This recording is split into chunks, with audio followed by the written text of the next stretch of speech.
Mr. Speaker, I'd like to yield as much time as he may consume to the gentleman from New Jersey, Mr. Saxton. The gentleman from New Jersey is recognized for as much time as he may consume. I thank the gentleman for yielding.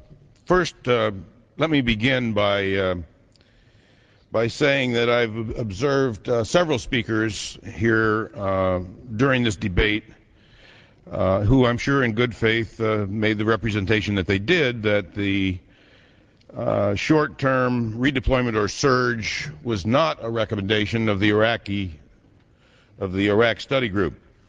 This is a copy of the report of the Iraq Study Group. And on page 73, there is a discussion of increasing troop levels in Iraq. And the Iraqi Study Group did, in fact, suggest that a substantial increase of 100,000 or 200,000 troops would likely be not a good idea. However, they say this, and I quote, "We could, however, support a short-term redeployment or surge of American combat forces to stabilize Baghdad or to speed up the training and equipping mission if the U.S. commander in Iraq determines that such steps would be effective." And so I would say to my friends, that is in fact the case, and so I hope that that puts that matter to rest. This resolution, I suspect, has been drawn up as a well-meaning resolution. There have been some suggestions here today that it's political in nature, and I don't know if that's true. But I would hope that it is a good, well-meaning resolution. I've been here now for well over 20 years. I'm in my 23rd year, and I've learned a lot about the House. This is a great system. We do great work here, and we usually do it right. Sometimes we make mistakes. And on many issues, we make corrections to those mistakes. When we pass tax bills, months later or a year later, we'll make some technical corrections to the tax bill because we didn't do it quite right. And in many other cases, if we spend too much money in an appropriations bill this year, we can come back and reduce it in a future year. But I would suggest to my friends who support this resolution that it's the start down a road. It's a start down a road that at some point could have disastrous effects. And so we want to make sure that, I'm sure you want to make sure that you get this right. And I'd like to walk you through some reasons why I think that this is that this takes us in the wrong direction.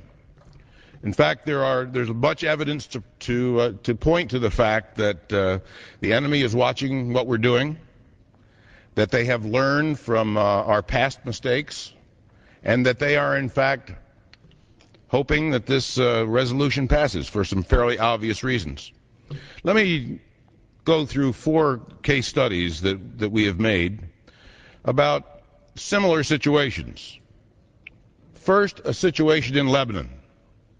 Lebanon was a wonderful country.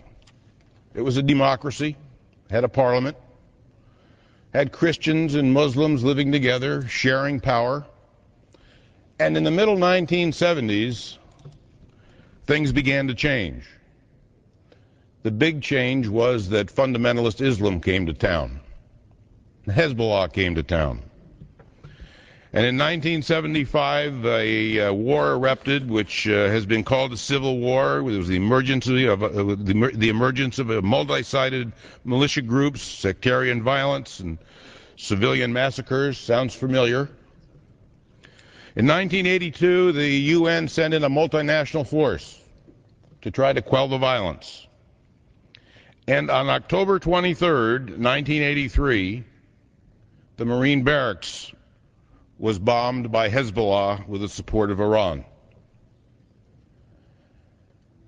The best description of it I've heard or read comes from a description by some Navy SEALs who were sleeping in their bunker on the beach, not in the barracks. and the magnitude of the explosion, to hear them describe it, was something to behold. And it shocked America. And in 1984, we withdrew our Marines.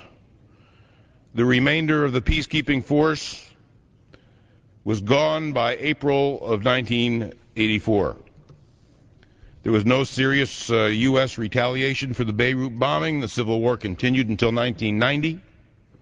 Hezbollah emerged from a loose coalition of Shia groups and, with Iranian assistance, quickly grew into a strong fighting force in Lebanon. That's case number one.